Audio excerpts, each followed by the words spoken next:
All right, let me interact Joy and Mitali Nikore at this point. Mitali Nikore, tell us the economics of it all. Why does it suit us to buy oil from Russia and continue to do so despite these pressure tactics? How does it suit us economically? What is leading us not to bend to this pressure? Do you believe it is pragmatic economically to continue that? Or do you believe that there could be a change in our policy looking at the trade deal or the lack of one currently? What's your assessment?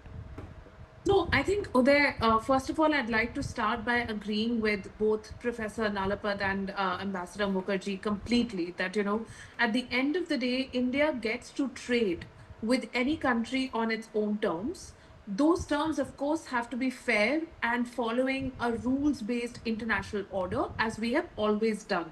So, we can't trade with a country that is literally using tariffs as an instrument of politics, because as we have seen in the last few months, these tariffs are being applied arbitrarily and not as part of an international rules based trading order.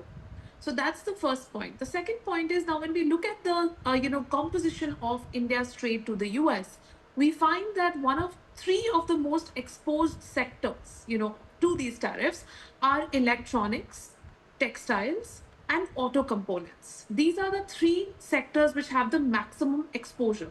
Pharmaceuticals is obviously protected because it is in their own self interest to protect it, as ma'am already said. But when we look at these three sectors, India was really looking towards expanding its manufacturing base in these sectors. When we look at the fact that iPhones were being manufactured in India, so for so many years, I was actually wondering this yesterday. For 20 years nearly, China kept on exporting, mobile phones to the US. But this question never came up. Now today, when India has actually started developing its capacity to do it, we are finding ourselves in this situation where only this one mobile phone from the Apple iPhone being exported is being highlighted.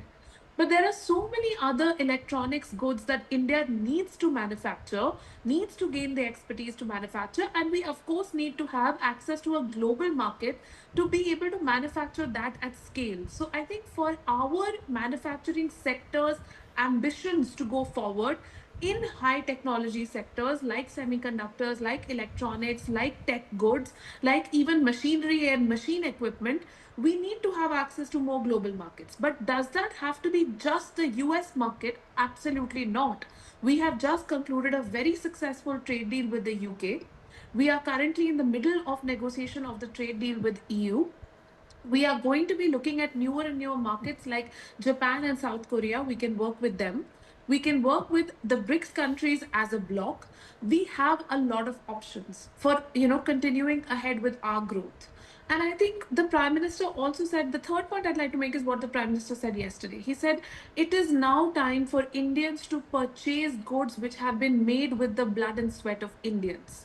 And I think at some point we all have to realize that even we have to play a role in this, in propelling India's consumption story forward. And we have to start making a conscious effort, if not 100%, but at least some effort to buy more of Indian products. Having said that, will there be an impact of these tariffs? It is undoubted that there will be an impact of these tariffs. We can say that in the first year, it could be somewhere between 0.2 to 0.5% in the GDP growth. But that is only the first round of effects. There is going to be a second round, third round knock on effect. As we know, in cyclical terms in the macro economy, it will impact consumption.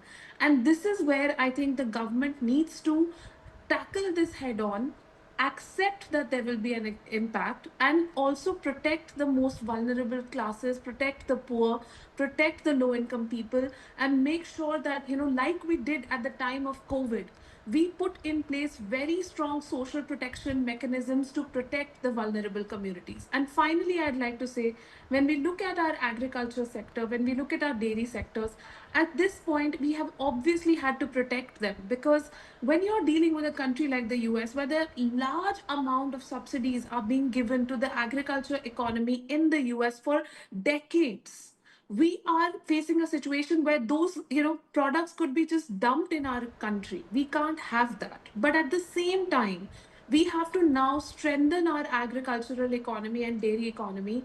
We cannot continue also in the way that we have, creating over regulation in these sectors. It's time for a serious relook at how we can strengthen our own economy as